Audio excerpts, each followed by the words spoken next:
इस वीडियो में mild, moderate and major depressive disorder के बारे में जानेंगे। इसके लिए सबसे पहले हमें मूड डिसऑर्डर के बारे में जानना ज़रूरी है। मूड डिसऑर्डर एक ऐसा मेंटल डिसऑर्डर है जिसे DSM-4 में डिस्क्राइब किया गया है। इस डिसऑर्डर में पर्सन के मूड में गड़बड़ी पाई जाती है और इसके मूड को इसमें मेन कैरेक्टरिस्टिक माना जाता है। मूड डिसऑर्डर इमोशनल इम्बैलेंस होते हैं जिसमें एक्सट्रीम सैडनेस और एक्सट्रीम हैप्पीनेस और समटाइम बोथ इंक्लूड होते हैं। मूड डिसऑर्डर को दो मेजर कैटेगरी में क्लासिफाई किया गया है। पहला है डिप्रेसिव डिसऑर्डर, जिसमें पर्सन एक्सट्रीम सैडनेस, डिस्पेयर और इंटरेस्ट में कमी महसूस करता है। दूसरा है बायोपोलर, इसमें डिप्रेशन और एक्सट्रीम एक्साइटमेंट, जिसे हम मेनिया कहते हैं, इनके बीच बदलाव होता रहता है। अब आगे बढ़ते हैं। अगर पर्सन एक्सट्रीम और कंटिन्यूसली सैडनेस फील करता है तो इसे डिप्रेशन कहा जाता है। वहीं अगर पर्सन एक्सट्रीम एक्साइटमेंट और एक्सट्रीम सैडनेस में रहता है, मतलब कभी एक्साइटमेंट कभी सैडनेस होता है उसको, तो उसे मेनिया कहा जाता है। इस वीडियो में माइल्ड यानी हल्के, मॉडरेट यानी मध्यम बीच के और मेजर यानी गंभीर डिप्रेसिव डिसऑर्डर्स के बारे में जानेंगे। हम सभी के लाइफ में उतार चढ़ाव आते हैं और सैडनेस एक नॉर्मल रिएक्शन होता है जो लाइफ की डिफ़िकल्टीज़, स्ट्रगल्स, फेलियर और डिसअपॉइंटमेंट के कारण डेवलप होता है। कई लोग अक्सर डिप्रेशन शब्द को सिंपल सैडनेस को एक्सप्रेस करने के लिए करते हैं, लेकिन रियलिटी में डिप्रेशन सिर्फ सैडनेस से कहीं ज़्यादा सीरियस मेंटल कंडीशन है। डिप्रेशन एक तरह का मूड डिसऑर्डर है जिसमें पर्सन की इमोशनल स्टेट में सीवियरली और कंटिन्यूसली बदलाव देखे जाते हैं। ये दूसरे मेंटल डिसऑर्डर से अलग होता है क्योंकि इसका मेन कारण मूड स्विंग्स होता है। इसके की सिम्टम्स क्या क्या हैं वो जानते हैं। डिप्रेशन को इन सिम्टम्स के बेसिस पर दूसरे मेंटल डिसऑर्डर से अलग पहचाना जाता है। पहला है feeling of helplessness and hopelessness. Person को ऐसा लगता है कि कुछ भी सही नहीं होगा और कोई भी एफर्ट्स उसकी सिचुएशन को सुधार नहीं सकता। दूसरा है loss of interest in daily activity.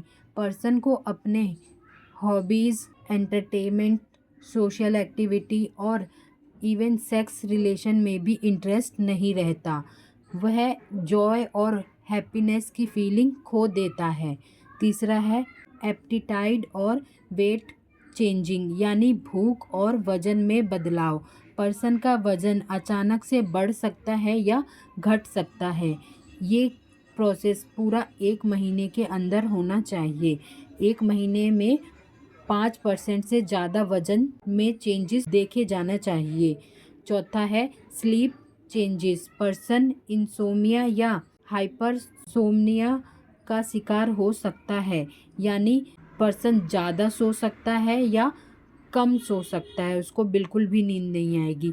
सुबह जल्दी जागना या देर रात तक जागना भी इसमें शामिल है। फिफ्थ, इरिटेबिलिटी और रेस्टलेसनेस, यानी पर्सन ज़्यादा चिड़चिड़ा और बेचैनी फील करता है। छोटी छोटी बातें उसे परेशान करने लगती हैं। सिक्स्थ है लॉस ऑफ एनर्जी। पर्सन खुद को थका हुआ, सुस्त और फिज़िकली कमज़ोर फील करता है। छोटे मोटे काम भी उसे ज़्यादा मेहनत वाले लग सकते हैं।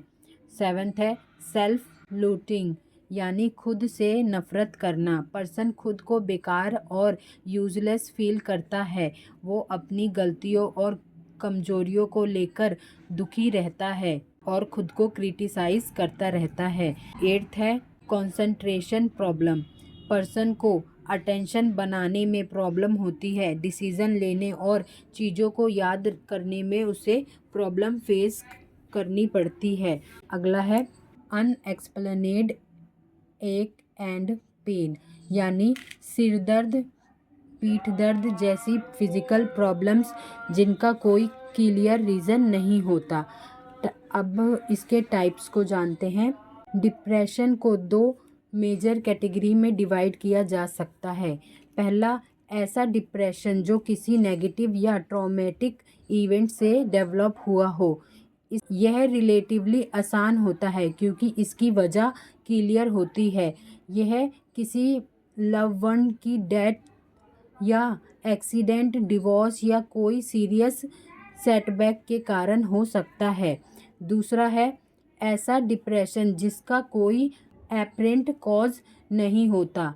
ये ज़्यादा कॉम्प्लेक्स होता है क्योंकि इसका सोर्स अननोन होता है, इसका कारण नहीं पता होता।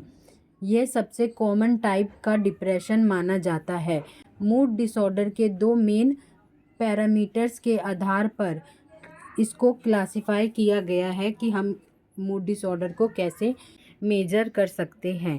पहला है सीवरिटी। ये इस बात पर डिपेंड करता है कि पर्सन की लाइफस्टाइल कितनी अफेक्टेड हो रही है और कितनी मेंटल और फिजिकल डिसऑर्डर हो रहे हैं। दूसरा है ड्यूरेशन।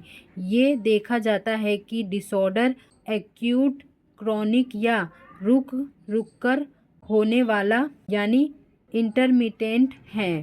डिप्रेशन का डायग्नोस DSM-4 के अकॉर्डिंग किया जाता है, जो इन्हें इन कैटेगरी में डिवाइड करता है। पहला, मेजर डिप्रेसिव डिसऑर्डर।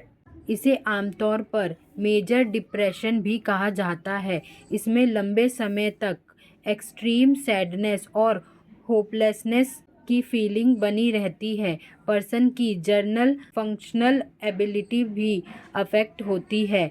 दूसरा है डिस्थीमिया।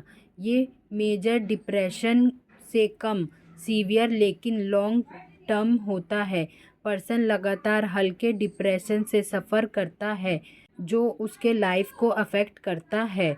तीसरा है depressive disorder not otherwise specified. ये उन कॉजेज़ के लिए होता है जहां सिम्टम मौजूद तो होते हैं लेकिन वो किसी स्पेसिफिक टाइप के डिप्रेशन से मेल नहीं खाते। चौथा है depressive disorder due to a general physical condition. इसमें फिजिकल प्रॉब्लम्स, इलनेस या डिसऑर्डर के कारण डेवलप हुआ डिप्रेशन शामिल है। फिफ्थ है सब्सटेंस इंक्लूडेड डिप्रेसिव डिसऑर्डर। इसमें ऐसे डिप्रेशन शामिल है जो पर्सन को शराब या ड्रग्स या दूसरे नशीली चीज़ों के कारण डेवलप होते हैं।